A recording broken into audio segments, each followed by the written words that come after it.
my Gavan and Melonin, and well met indeed. I'm Arachir Galadirthan, and welcome to the Battle for Middle-earth #1. Absolutely thrilled to be bringing this to you. I've got it all working, got it all installed, and let's just go through some 2 administrative points first of all. Number 1, I've had to turn basically all the music off, and we will unfortunately be skipping cutscenes as well, because otherwise every single video will always be flagged copyrighted, and I trust you won't begrudge me that. Secondly, I haven't installed any mods for this first run through. I wanted to play the game vanilla and show you what you get from the game as it is, and then if the series proves very popular, we can look to install various mods as well and run through what they actually do. So all I've got here is Battle for Middle-earth installed with the disc, and then I've downloaded the various patches, of which I think there are 2 or 3. And the chief thing that they bring is they allow you to run the game without the disc, but other than that, they're just minor visual improvements and the odd sort of fixed bug here or there or everywhere. So we're going to be playing the campaigns. We're going to start with the good campaign, because I prefer the good nations, and also their storyline follows the actual storyline, whereas the evil one is like an alternative story. And we'll play through the good campaign, we'll play through the evil campaign, and then we'll probably play Battle for Middle-earth 2 and then Rise of the Witch King as well.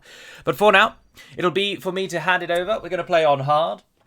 But in just a few moments, we shall hand over to Sir Ian McKellen, who's going to talk us through what to do at the start of the game. Because Battle for Middle-earth gloriously has the cast voice actors, all save for one glaring omission, sadly, and we'll get to him when we see the Fellowship gather. You can see them making their way from Bree as we speak. Let's pass over to Gandalf, find out what we need to do. Mordor is the land of the Dark Lord Sauron.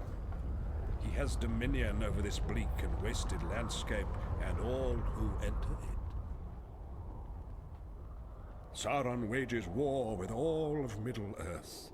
He must be stopped, or all shall fall into darkness. The hobbit Frodo Baggins now bears the ring, guarded by a fellowship drawn from all the free peoples of Middle-earth. The One Ring must be returned to Mount Doom and destroyed in the very fires of its creation. So, this storyline will follow very much the films, not the books. So, close to the books, of course, but with the odd change here, there, and everywhere, like elves for Rohan, for example, which we shall see later on. The Mines of Moria, once proud city of the dwarves, its ruined halls are now infested with vile goblins. And as I say, the evil campaign then follows a slight twist on the story to give the evils a victory. And they call it a mine. A mine! This is no mine. It is a tomb. We have but one choice. We must face the darkness of Moria. We have but one choice. Oh, I'm pressing WASD. That doesn't work in this game. Right, let's move on. First of all, let's see what we need to actually do. Guide the Fellowship through the halls of Moria. And all Fellowship members must survive, of course, and destroy, that's an interesting choice of words, the Balrog. Bonus of find 5 treasures, rank all heroes to level 2, and purchase a power. Well, we can purchase a power straight away, and we shall be buying the healing power, which I don't really need to explain to you what that does. The alternative is Elven Gifts, where all of our heroes gain 50% damage bonuses. And we shall likely get that one when we get a second power.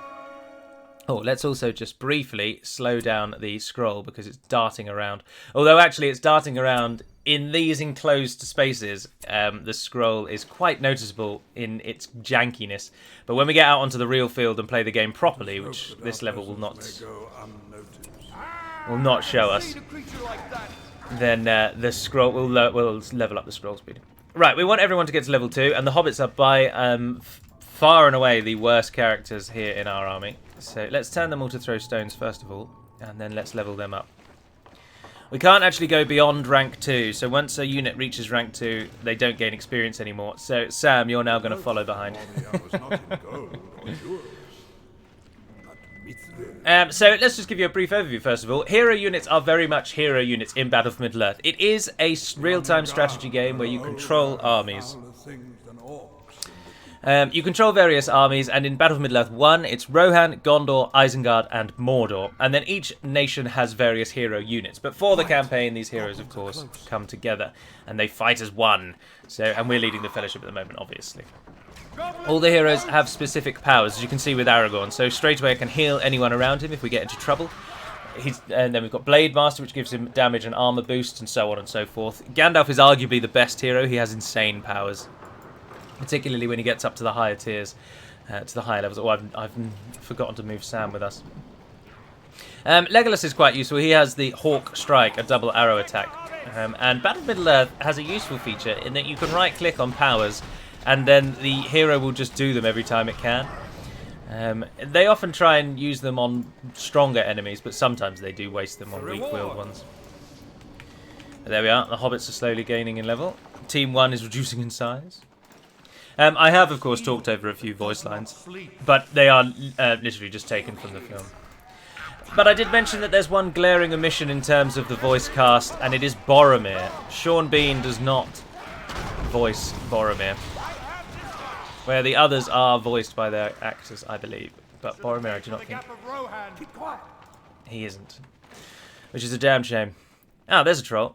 Right, Legolas, have you got Hawk Strike? And oh, it's right click. I never get over that it's right click. This one is mine. This one is mine. Nicely done, Chippy Chappies. Let's go and hit it. Trolls are very frustrating in that when they get down to a certain amount of health, they then start going crazy and hitting everything around them, but they become immortal. Although he hasn't actually done that, interestingly. Legolas, This one is mine. finish these off for me. Thank you. And Frodo Baggins, you go and level up, please, sir. Join Team 2 down in the fire where they're warming themselves. The camera, as I say, will become far more usable in as soon as we leave Moria. The halls here, it's very much like playing Medieval 2, in fact. The halls here don't favour the camera very well. And you can see that visually the game obviously does look a touch outdated, but I don't think it's not. I don't think it's... I mean, I'm looking through it with nostalgia glasses. I got this game when it came out. I got Battlefield 2, Battle of Middle-earth 2 when it came out, and same with Rise of the Witch King. So they are very much games from my childhood. But I don't think it's... You can make out what the character models are, and I don't think it's atrocious. And the goblins look like goblins. Hit them again, Gandalf. Blast them back. Oh, I think I just wasted that. Oh well. The heroes all collectively level up as well, so as they stand next to each other, they start to slowly level. We are with you, Aragorn. Boromir's made it to rank 2. Get him out of the party. Alright, let's climb these stairs first before we head off into the Chamber of Marzabul, where I fear we shall find Balin's tomb. If you're wondering what the little symbol I keep popping with a cursor is every now and then, is that the game has an attack move, but in true old school game style, there's no keyboard, there's no on-screen command for attack move. Oh look, he's so close. Who's not that close? Gandalf, you're not that close. So the attack move is you have to press the A key. And this game is of such an age that if you wish to find out what the hotkeys are, you have to get the booklet out of the game box and read it. Which I did. Scoured through the book. It also breaks down all the factions for you, tells you what units they all have and what they all do. And I just thought that was cool. It's such a good little game. Oh, I love it. Anyway, we're into the chamber, where then shots from the movies do play out. Indeed, on the front cover of the box, actually, whilst EA Games made the game, Warner Brothers, or Time Warner, or whatever they're called, they have a logo on the front of the game as well. So it's very much theirs. We must move. We cannot linger. We're going to die if we stay here. And that wall over there in the top right looks like it's going to break any second. There is one dwarf yet in Moria who still draws breath. You throw your axe when you can. Get involved, Chips. Let's let the primary units level up. Oh, we got another one to level 2, and another. It's just Aragorn and Gimli now. Aragorn, heal everyone around you. Gimli's taking a bit of a punch. Come on, Gimli. Kill some things. Yes, there we go. Aragorn's up. Gimli now the only member of the Fellowship. Bugger a cave shell. Aragorn, behind you. Lightning strike them. There we go. Look, that's the troll going crazy. Oh, and then someone stops it. I don't know who keeps doing that. It's helping us. Gimli is still not up a level yet. Come on, man. Come on. Yes, there we go. And we've achieved one of our targets. We've got the Balrog to face now, so it's good that we're all level 2. Right, we can move back to being a single team now. Goodness gracious, 2 trolls. Right, Aragorn. Blade Master yourself. Get past me. And Gimli needs to be a high level for that. Gandalf's going to die. We haven't got Athelas. He's alright, he's saved. To the bridge of Khazad-dûm. To the bridge of Khazad-dûm.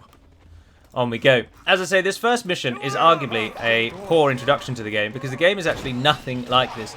You have bases and you construct units and then you have field armies and the heroes play a really minor role. They're very costly and often it's better to have more units than it is to have a hero, depending on the type of hero, of course, and how you wish to play the game. But if you'd only ever played this first level, you could be forgiven for thinking that this is more of a story-driven, like hero game. Oh, bugger! No! Shadow Gandalf! which must not be allowed to extinguish. Oh, and I didn't save it, which means we have to start again. Oh dear. Right, we'll see you at that same point, but this time Gandalf will be alive. Welcome back. It wouldn't be a Gallo video if a general didn't die, would it? And it's just a shame that it was Gandalf. But we move into the great realm of the Dwarrodolf with more strength than we had before. Everyone's healed, everyone's ready, we're all at level 2. We haven't found 5 treasures yet, but I presume the last is in this hall. I don't know what that treasure's going to offer, because everyone's now level 2. But we'll find that treasure nevertheless. Our army moves nicely. Right, I've relegated the Hobbits and Legolas to Team 2, where I've also made them our ranged department. Get all over it. This one's mine. Look out! Someone go and kill that cave troll before it gets too close. Legolas is working overtime. You don't get a kill stats sheet at the end, I don't think, but it would definitely say that Legolas is far and away our primary damage dealer today. Alright, Aragorn, you take it, see what it does. Oh, it did rank you up. Oh, nice. I should have given it to someone else. New devilry. Balrog of Morgoth. Move on, everyone. We've got to get to the bridge. Ancient world. And heal up while you're running. Run! The bridge is close. Keep moving. We move into the legendary stairs of Moria. I believe it's just called the Grand Stair, is it not? Rising from the lowest cavern to the highest peak. Lost to the ages, sadly, with the Balrog's capture of this place. Well, capture's not really the right word, is it? With the Balrog's ransacking of this place, or awakening and returning. Oh, that camera shake is not anyone's friend. Goodness, that's annoying as sin. Breathe your last. Just run past the archers shooting at you from the other side. They'll run out of range, I have no doubt. Right, here it is. Brace yourselves. The Balrog of Moria. Looking pretty schwing, I have to say. Do we actually have to destroy that? Because I have a real sinking feeling that on hard difficulty, we're not going to do it. Use your sword, Gandalf. Christ alive, man, you're going to die in seconds. Hit it with the blast. And then run away. Run away! Alright, this is kiting a Balrog 101 apparently. Let it hit us once more. And then, well, no, we can save the hill, save the hill, save the hill. Oh, there we are. Gotta wait for his sword to recharge. It's very kind of the Balrog to keep running away, but hopefully, as long as it doesn't hit us again, we should be able to lightning sword it, no trouble. I can move with the keys on the mouse, on the keyboard as well, but they're almost faster than the mouse scroll. More disorienting than the scroll. Oh, Gandalf, that was basically nothing. Come on, son. Can you actually hit it as well? Does that do anything? No, not really. It's lightning sword or nothing at all by the looks of it. You have no place in this world. Strike it down.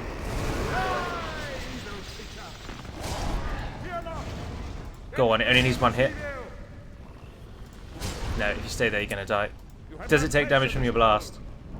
Yes! Gandalf the champion With the Balrog proceeds. the Fellowship continued their perilous. You'll note that in a departure from the story, Gandalf didn't die. And so he continues on. And in fact, he becomes a general for Gondor. Quite a good one as well. Does it tell us who killed the most? No territory bonuses or anything like that. Total victory. +1 power. We killed 321 enemy units, apparently.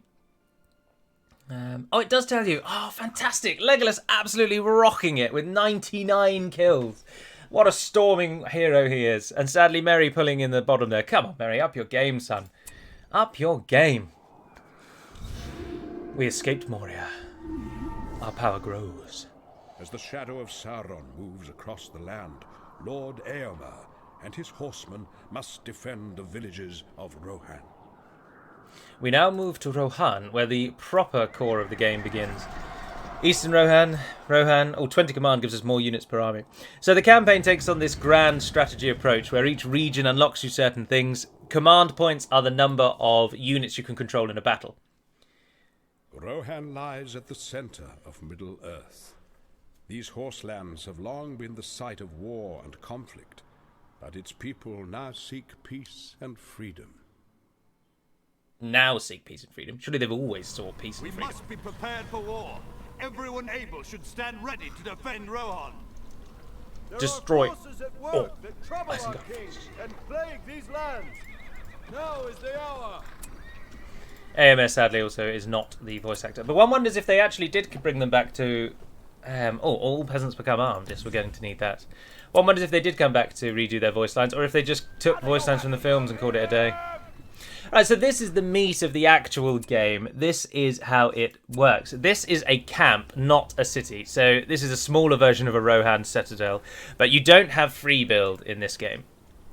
So every single town and city is a fixed location like this on the actual battle maps themselves. And you can control more of these on each battle map. You can head out into the wilderness, find them and upgrade them. The farm that I've built, as you can see, gives us resources. So that's our standard resource building. And in the bottom left there, you can see the command points. So our command points are capped at 100 in the campaign. But we unlock more, as you saw, by choosing certain regions. So this region, when we win this battle, this region will give us 20 more command points toward our, towards every future mission thereafter. And other than that, though, it's just your standard strategy affair. You now will seek out locations on the map whereby you can build farms, as you saw me do in the north there, because there's exterior farming locations as well. And they'll give us more money, we can trade more troops, which means we will beat our enemy. And it is Isengard that we face. Now cavalry, you don't have to click attack for cavalry to damage enemy units. As you saw, they just run right over them. They do have some stances as well. So the game has a little bit of tactical thought behind it. Let's chuck in an archery range there, and I think if we can, let's go, well, something that the game doesn't tell you, that becomes apparent after you win your first mission, is all the troops that survive with Eomer continue with him into the next mission.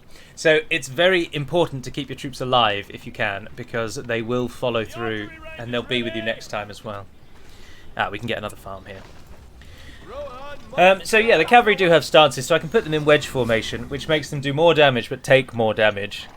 But that's useful when you're charging, because you don't take as much damage charging as you would in sustained melee, as you might expect with cavalry.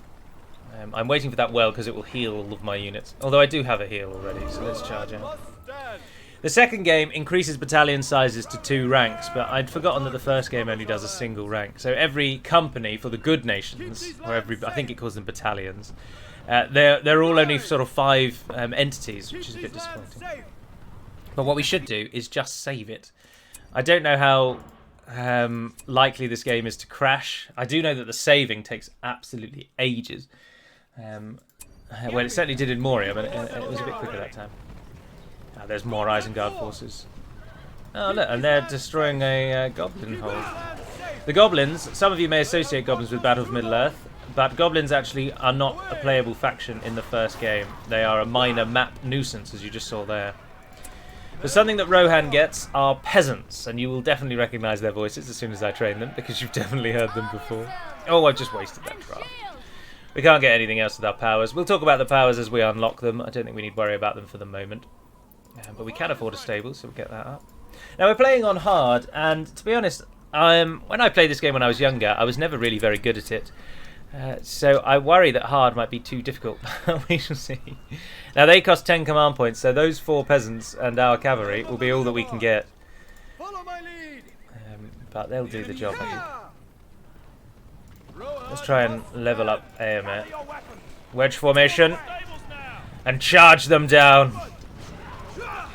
Yeah, see, it's a bit of it's high risk, high reward, really. We lost a unit there. Come together, my friends. Right, peasants are your bread and butter arrow fodder. They serve a very simple role, although actually, in some methods of winning as Rohan is to essentially swarm your enemy with peasants. That's always something that's available to us. Our units will not auto-replenish until they reach level 2 either, by the way. So if you're wondering, what do I do with a unit that's lost a man, you have to wait until they reach level 2. And so ideally you need to try and keep them alive until that point. Which we're not doing very successfully. So let's get them home and get them retrained. Every building has a rank system as well, so you'll note that they all say rank 1, the buildings as well as the units. Oh, AMA, you can stay out there and fight. And farms and things go up rank just slowly over time as they earn money. They then slowly go up rank. And military buildings, though, only go up in rank when you train new units out of them. So they can take some time. Now, that great eye is a power of the enemy that allows them to just see wherever they want on the map. Where's our last peasant? And then we'll draft them. And then they should have healed up by that point. Wells also replenish their numbers as well. So when in doubt, run back to a well and camp it out. There we are. We've armed the peasants. They've got swords and shields now. We hit Isengard. Now, unless Isengard has built towers, nothing in their base will attack us. But if we can come and overwhelm them with numbers. But our peasants are not particularly good fighters. And they will die quickly. So we need the cavalry. But it's on its way, it's on its way. Did I make you team 2? Go and attack that building. Keep running through, keep running through, keep running through. Oh, nice. That's their only unit production building, so let's just swarm that. My fears that hard might be too hard have somewhat been alleviated almost immediately. Because they just do not have very many troops, and they've only built a single troop training building. That second draft has absolutely no benefit whatsoever. But we have lost a peasant battalion. But that far out farm will give us far out farm. That advanced farm, if you will. Although where are these other Isengard forces coming from? Oh, we're fighting against 2 enemies. That's how it makes it hard, isn't it? Oh no, maybe. No, I don't think so. These must just be Uruks that they started with that they'd sent out roaming around. Yeah. They want us to garrison a tower. Oh, but you require 15, and I can't command any more troops there. No, we won't get that secondary bonus. That's alright. Camps like this are destroyed when all the buildings within them are destroyed. So, with a central tower going down, that just stops further construction of exterior points. So if the tower's gone, if the middle structure is gone, you can't build any buildings. But they can repair the middle building, which they will often do. But I think we've got them, haven't we? Yes, a simple victory, but do not worry, it gets much harder. That really is just the entry. A welcome to Battle of Middle-earth 1, really. As the levels progress, you start fighting against 2 armies. That is how they make it more difficult. So it's you versus 2 allied hard AIs. So it's going to test us a lot. But we did very well there. We absolutely stormed them. Rohan proving its might entirely. And AMA only took 8 people out. That's terrible AMR, but the Rohirrim taking 50. And then our peasant battalions continue with us as well. And we get 20 more command now, so we'll get some more units. The army grows bigger as you win The more. elven city of Lothlorien has long been a land of peace and beauty. It is now threatened by the forces of Sauron. And now the game takes a turn and plays out in its own way as the Fellowship passes into Lothlorien. You can see that even though they're not visible on the map, the world is broken up into these various provinces. And you can fight in almost all of them in the end. And first as Rohan and then as Gondor. But that is going to be where I'm going to end episode number 1. We saw the Fellowship fighting through Moria. We've seen a death already, so we've got that box ticked off quite nicely. And we've fought a single battle as the army of Rohan. The army in Rohan will prove, and there you go, you can see that anything that we train is added to it. So when we start the next game, we'll have those troops straight away, which is always pretty handy. But for now, that is going to end. So do let me know your thoughts on this episode. I have thoroughly enjoyed this. I'm going to enjoy playing through this. The nostalgia is so unbelievably real in my mind. And also, this game is just good fun. And I really look forward to playing through number 1, and then specifically number 2, because number 2 opens up the base building aspect an awful lot more, because it makes it free build. But for now, that concludes. So thank you very much for watching, if indeed you have. I hope you've enjoyed, and I hope you will want to see more of this, because if you do, then I will hopefully live stream some of it, I think, on Saturday. But do let me know your thoughts, and until we speak again, Navarn Eden Perimad Melonin, and farewell.